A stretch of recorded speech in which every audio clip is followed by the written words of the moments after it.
Thatcherism was a symptom of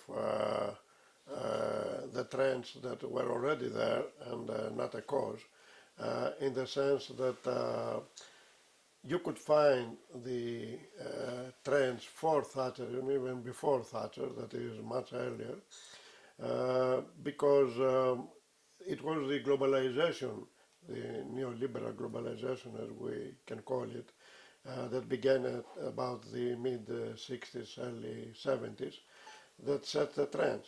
That is, there was already an informal opening of markets even before Thatcher, and that was because the multinational corporations needed open and liberated markets so that they could expand their activities all over the world.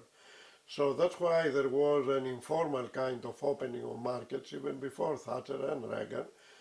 That's why the euro-dollar market has been created and various other markets in order to avoid the control of states, which at that time in the 60s were strong. That is, they had a lot of economic power. The nation states, they had a lot of economic power in order to control the economy.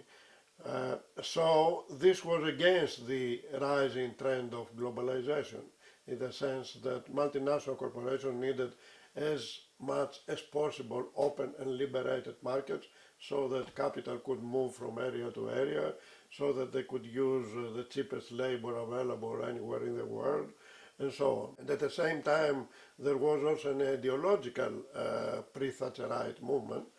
I remember I was a student at the LSE in the late 60s, and although the governing policy in Britain at that time was strong social democratic, the Wilson government was in power and so on, we had a number of tutors, some were actually from the University of Chicago and were visiting professors at the LSE at the time, like Harry Johnson, who was a famous economist at the time, and he was a strong supporter of monetarist economics and the Chicago School of Thought as we know it.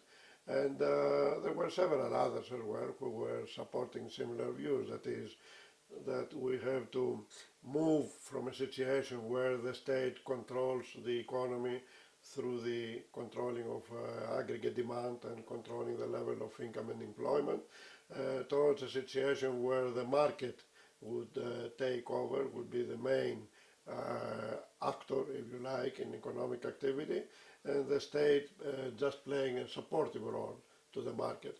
So the idea was that this way you can achieve the maximum efficiency. Efficiency, you know, is the motive of all kinds of orthodox economics, that we have to secure highest efficiency, and therefore this is how we can achieve the best economic growth.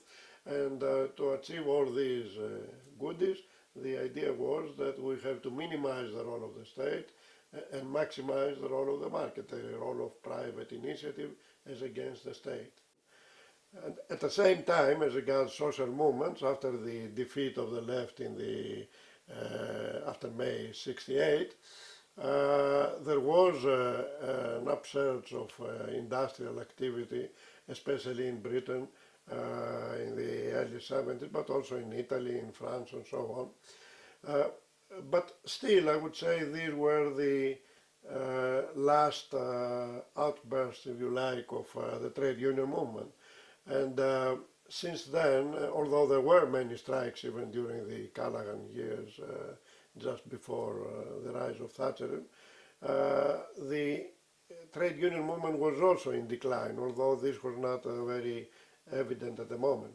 And all these developments, that is the combination of the need of the system to open and liberate markets, the ideological movement, the neoliberal movement that has been already created, the decline of the left, the combination of these factors led to the rise of Thatcherism and Reaganomics. And of course, don't forget that Thatcher, in fact, and Reagan later, exploited one of the contradictions, I would say, of May '68. because in May 68, and I took part and I know very well what were the trends, the main demands of the May 68 movement were against any kind of hierarchy and against any kind of power. That included the state power as well as the power of the market. In other words, the main slogan were fight capitalism and fight state autocracy and so on. The neoliberal movement exploited exactly one of those trends, the trend against the state.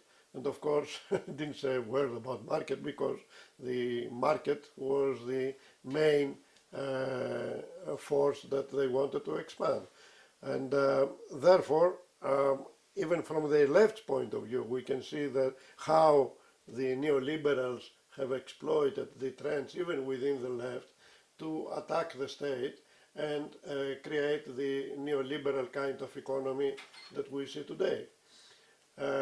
So it's a combination of factors that led to Thatcherism and Reaganomics, that is both subjective factors, I would say, in the sense of what happened to the working class movement and the social movement in general, and objective factors in the sense that globalization was moving us towards this direction.